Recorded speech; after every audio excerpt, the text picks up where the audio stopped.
How's it going today, guys? It's Dakota at Millenniumized YGO, back with another deck profile today for y'all. It's kind of a sentimental one for me. It's probably my first competitive deck that I played at a regionals. I've never been able to really let go of this core. It's always kind of been sitting on the back burner, waiting to do something, and I decided to pick it back up and show you guys what my latest build's looking like. We're going to start off with the monsters, starting with the one of the Madolche Pudding Cess. She is a Garnet, a certified one, if I may say so, but she is necessary as she gets your big combo starting, and you always need to see her in your hand, or actually, well, that doesn't really much matter. You just kind of search her off your one. I'll actually go over some combos here today too for y'all. Next up, we play two Hoot Cakes. Hoot Cake's good at 2. He's a little bit bricky because to activate his effect, you do need to have a monster in the graveyard so you can special summon one out. That isn't always the case unless you activate, let's say, an Ash or something. But the problem is he's a little bit the opposite of what your better card is, and that being Petting Cessor. She likes to have no monsters in graveyard. The Hoot Cake can help facilitate her plays by banishing, but mainly you want to be going into a Petting Cessor first, or your normal summon would be a Madeline to get to the Petting Cessor. So 2's a good number for me. I would never play 3. After that, we play 2 more Garnets, and those being Messenger Lotto. Messenger Lotto, yeah, you don't want to ever draw this guy. Whenever you draw him, you just have a pretty bad day unless you already have a ticket or a chateau in your hand. So 2's good for him, but you can't go down to 1 because you do need to see that ticket and chateau all in one turn. So yeah, preferably 2 of these guys stay in deck, and we also have a way to get him back in if need be. Next, we play the 3 best card in the deck.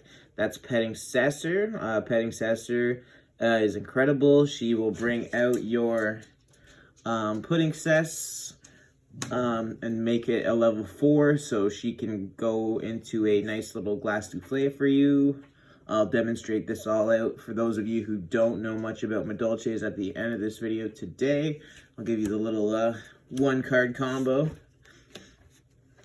Next, we play Angeli at 3. She's the classic. She's incredible.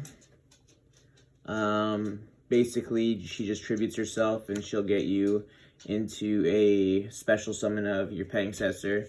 So there's tons of ways to get to the Petting Cessor if you need to. Madeline, well, I guess this would be the OG. Hence her price is a little bit heftier, but hopefully we get some nice reprints in the upcoming Duel Overload set. Her job is to just search out whatever you need. It's almost always Petting Cessor, but late game it could get you into something else, but no, it's usually just a Petting Cessor. After that, we're out of the Madolche cards, and then we're going to just do 1 Pranker Tops because we are a blind second deck, and yeah, Pranker Tops just still does what he needs to do. We do run a Kaiju package. We play 2 Gamma Seal and 1 Thunder King. I've always liked the Kaijus. Worst case, it's another 3300 beat stick if you draw into this one. But whatever Kaiju you kind of give to them, you always just are able to spin with Tiramisu. So Kaijus don't really hurt. They just help you get over those problematic cards. I always like to Kaiju out a Sunlight Wolf, or let's say a Apollosa or something to that extent. But yeah, Kaijus are still cool, especially in this deck because, like I said, they just love to bounce all your cards. For hand traps, I do play the 3 Gamma and one driver. Pardon me for now, I don't have a driver. I'm currently waiting for that, but we do have the 3 driver, and we'll just call this one the driver. The cool little cute thing that Gamma does in this deck, that if you are forced to go first, if you do summon out a Angeli, what Angeli does is she will tribute herself to special summon, and that window your opponent will often use an Ash or something like that. You can just go ahead and chain your Gamma, and then she's gonna have a bad day, or they're gonna have a bad day, because now you have a Gamma driver on the field, and you can go into an Omega on your turn. So that's a really cheeky play, and I always like it when it works out. 2 Ash to continue the hand trap lineup. Like I said, I sometimes don't like to, when I go second, definitely don't want to see multiple Ashes, but the problem with Ash is that if you have a nice petting cess or combo hand to go into, if you use your Ash and don't have a way to get it banished, then you're pretty sad because you can't combo off to your fullest. 3 Phantasme, because we still have a solid month left of him being at full power, and you really like to get those Messengelados out of your hands when you can, and Phantasme is just the best card for that. 2 Imperms. For me, 2 is a good number. I don't know. I don't like to break too many hand traps. You probably have noticed already that I'm a pretty big advocate of the two copies, but I just like 2 because I really do need to see my combo plays. 3 Called by the Grave, because this deck really does eat or lose to a good time hand trap, so you don't want to be susceptible to that. So the 3 Called by the Graves are a must in my opinion.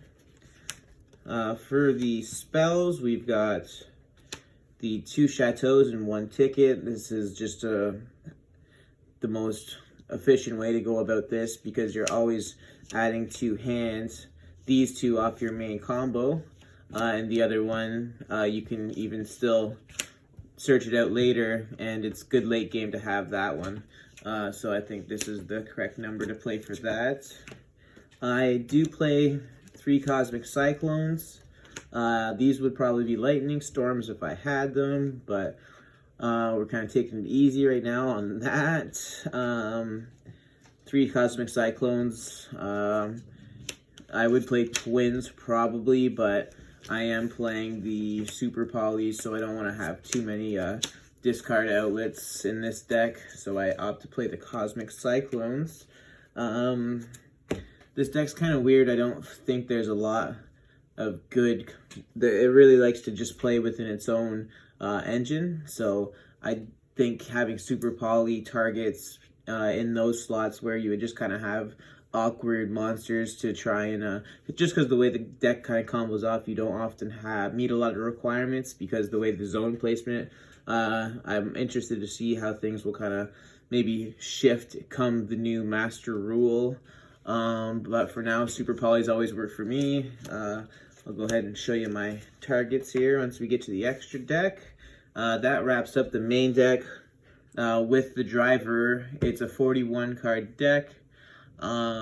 It's worked really well for me, going blind second. Moving on, we'll talk about the extra deck here, starting with the most expensive card, but probably your most necessary card in the extra deck, that being the Madolche Pudding Cess Chocolate Alum Mode. What she does is just totally nutty.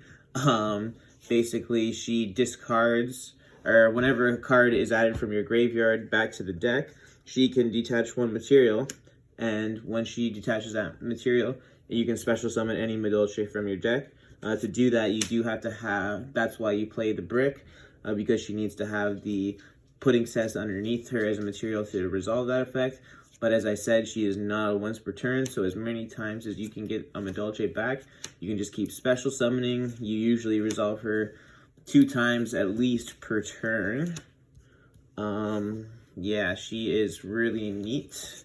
And worst case scenario, she just ends up being a 3000 attack monster when you have the Chateau on the field. Next up, we played the 2 Glass Souffle. I've been playing 3 before, but I think 2 is enough. You're always banishing 1 off your Hoot Cake to get your combo going on, but you always send the other one back if you need it, so it's fine at 2. I'll demonstrate what she does in the combo segment. It's kind of a mouthful, if you will. 3 of the Queen Tiramisu, because she just literally reads, take 2 cards on the field, non-targeting, and send them back to the deck. So, oh, and she also returns your monsters back to the deck, which is also very clutch. That's it for the Madolche XYZs. Now we have the 2 fresh Sistarts. She's your only link that we got right now. She's just good because she allows you the ability on your opponent's turn to return your Madolche cards to avoid destruction to the deck, and that will always trigger off your ticket that's going on in your spell and trap zone there. So she's really hard to kill. She's kind of floodgate-ish. Usually your best board that you can end on going first, because your opponent is usually going to make you go first with this deck, is you end on a Sistart with this lady right here, and if all things are going well for you, you got a Super Poly right there as well, to give them a nice little stun. But with just these 2, it does act as a little bit of a floodgate, because what she does is she's able to target her and make her immune to monster effects, and she just can't be blown up, so they have to either spin the card herself or spin it with spell or trap, or it's a nice little floodgate, because they aren't the best strongest deck to going first, but it's a good enough board. I've tested different builds where I have a lot more Solemn Judgment, Solemn Warning going first, Power going first cards, and just to see how that works. But I always end up just going back to the going second build. I think it's the better way to play the deck. After that, we just go on to the Super Poly targets. We've got the Starving Venom, the Mud Dragon of the Swamp, and because at my locals there's a lot of Salamander Great still running around, I do play the Violet Chimera. I think these are the 3 better ones. Depending if I was going to regionals and was maybe worrying about some Spiral, I might replace this with the World Legacy Armaduke card, the 3 Link monsters to meet the requirement. But for now, these 3 are working for me for the nice little Super Poly targets. I do play 1 Abyss Dweller, excuse me, to kind of stun out some Orcus decks or some, like, again, Salamander Great. I think Dweller, instead of ending on the Glass Souffle sometimes, I'll just put the Dweller, and that's worked for me in the past, so I still like that. I do play the 1 Omega, because Angeli thing that I told you about with the Gamma on your turn, he's fun just to kind of have out if you can get him. And then I do play a Boral Sword, because when all else fails, this deck, what it is really good at is just putting monsters on the board. So if they do somehow interrupt my play, but I'm still able to combo off, just not to the degree that I want, I still will have a few monsters on the board, and I can hopefully just Boral Sword OTK. That pretty much wraps it up for the extra deck and main deck. I'm not going to really do a side deck with this, but let's talk about some combos. We're just going to show you what we can do with just 1 copy of her. What you'll do is you'll just activate her effect in your hand, and you just special summon her, and all you need to do to meet that requirement is not have a monster in the graveyard. When she's special summoned, she is going to special summon out your Pudding Cess. You're going to want to go right into a rank 4 XYZ, and why you can do this is because her level, when she specialed off her effect, goes to 4, down from 5. You'll special summon at the Glass Souffle. You'll detach, never want to detach this one. You'll detach this card, the petting access to the graveyard to use her effect. What her effect is going to go ahead and do is it will basically banish 2 cards, or sorry, return 2 cards from the deck.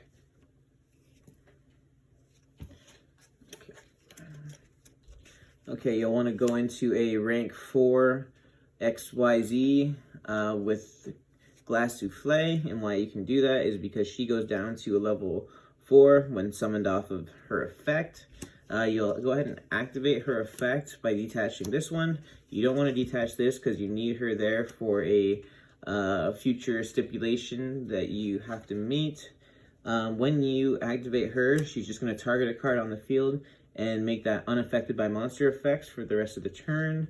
It's going to ask if you want to, because she was sent, use her other effect. You're not going to activate that effect because that will send that back to the deck, and you don't want that. You need that to target. Next, you're going to go ahead and lay this over top because she can be summoned using any Madolche XYZ, rank 4. You will use her effect, detaching this one, to send this back to the deck. And that will allow you to use her effect, which is to special summon out any Madolche card. You're going to go ahead and always go with your Angeli, just because Angeli is going to activate her effect, and that's going to bring out your Hoot Cake. You'll want Hoot Cake to go ahead and banish this one, never this card, because you need this to send back off of Chateau. Hoot Cake lets you special out a Messenger Lotto. Messenger Lotto activates, adding to hand your Chateau. You use your Chateau in your hand to send back this to your deck, and once that's sent back to your deck, you get to special summon out another Messenger Lotto. Messenger Lotto will then activate again because he's not a once per turn, and he's going to go ahead and grab your ticket. You're going to want to activate ticket, and I always like to do separate columns just because there's a lot of Mech Knights running around there right now as well, so keep good note of that. Oh, my apologies. I had to discard this to also special summon out the Messenger Lotto, the second one. That's how he was specialed out by her effect. My mistake. I got a little ahead of myself there. I get so excited when I'm doing Madolche videos. So I'm going to link these 2 off, and that's going to give me my fresh to start. I have fresh to start. I got 2 4s here. I'm going to go ahead and link those, or XYZ those, into another Glass Souffle.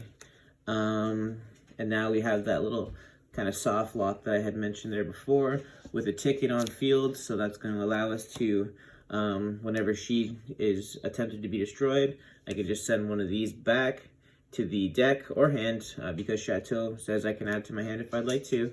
And that means that I would special summon out whatever I really wanted from my deck, and she's not getting destroyed, and again, she can make her not affected by the effects of any monsters. So that's a really fun interaction.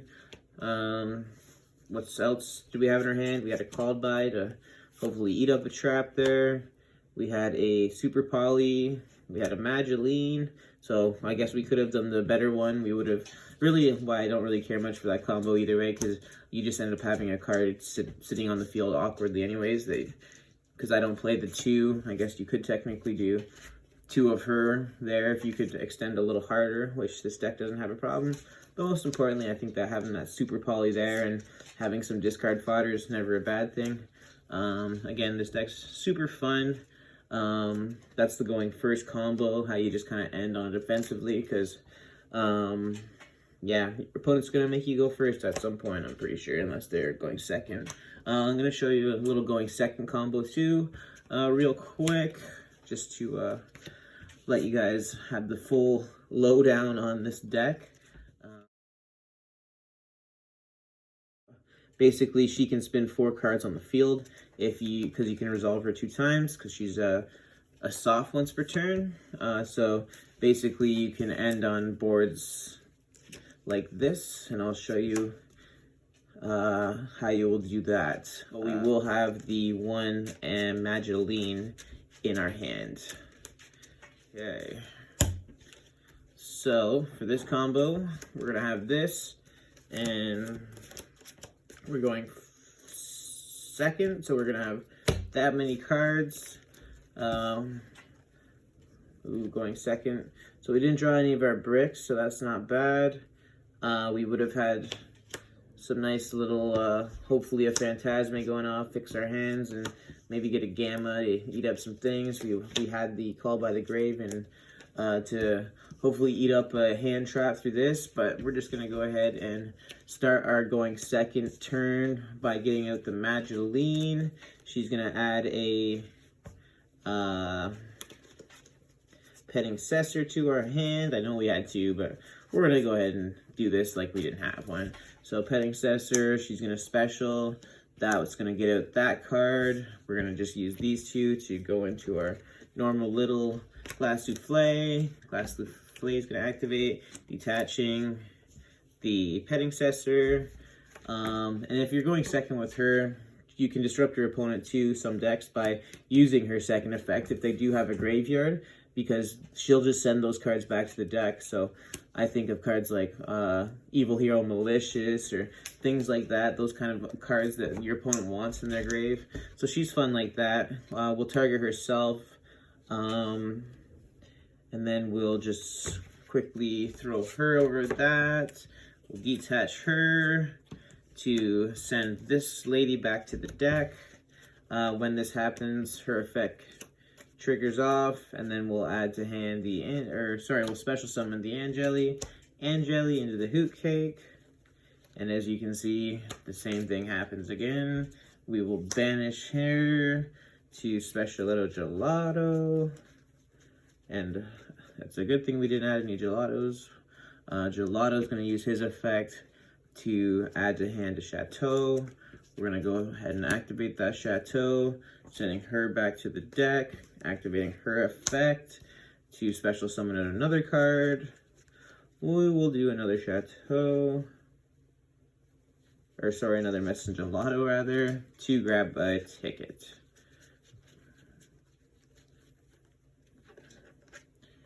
And the ticket, oh, we might as well just show a 4-spin. We got it anyways. We came this far. So we're going to link those off for a Sistart. We're going to use 2 of these to go into a Tiramisu. Tiramisu is going to activate her effect to detach this to target 2 Madolches. And what that's going to do is that's going to send 2 cards. Usually I do these 2 back to the deck. Why these 2? Because you want to always recycle her, and we only have 1 of her, so we want to have the other one always constantly in the deck. And that's going to get 2 cards spun back to your opponent's deck, non-targeting, but it's also going to use your tickets effect to send back because a card was sent back to the deck, it's going to allow you to special summon out or add another one to your hand, but we're going to special it. We're going to overlay these 2 and just do that exact same thing again and spin some more. I don't know why I'm putting these in defense, because we are definitely going in attack. Again, detach, target 2, target these 2, send them back, and now you've just spun 2 more things. And if that was all your opponent's monsters and they have nothing else, you would then swoop in for the overlay, and you have a beautiful 8,000 swing there to just completely wreck your opponent. The deck has quite a bit of OTK potential. It also can consistently do it as long as you see one of your many starter cards through these, and even opening up the Petting Cessor as long as there's no monsters. Yeah, this is a good going second starter if you use a hand trap, but just going first, you want to see any one of these, and you can pretty much always do what you're trying to do with this deck. It's very very consistent in what it does. I'm excited to kind of screw around with the new spell that's coming out, the Promenade and the Salon, and also under a new master rule. It's pretty exciting times for Madolche players all around. As I said, I've been always messing around with this deck for a long time. This is the build that's been working for me in recent locals. I hope you guys liked the video, and I'm always welcome to hearing some feedback from other fellow Madolche players. I will see you on the next one. Take care. Peace out, y'all.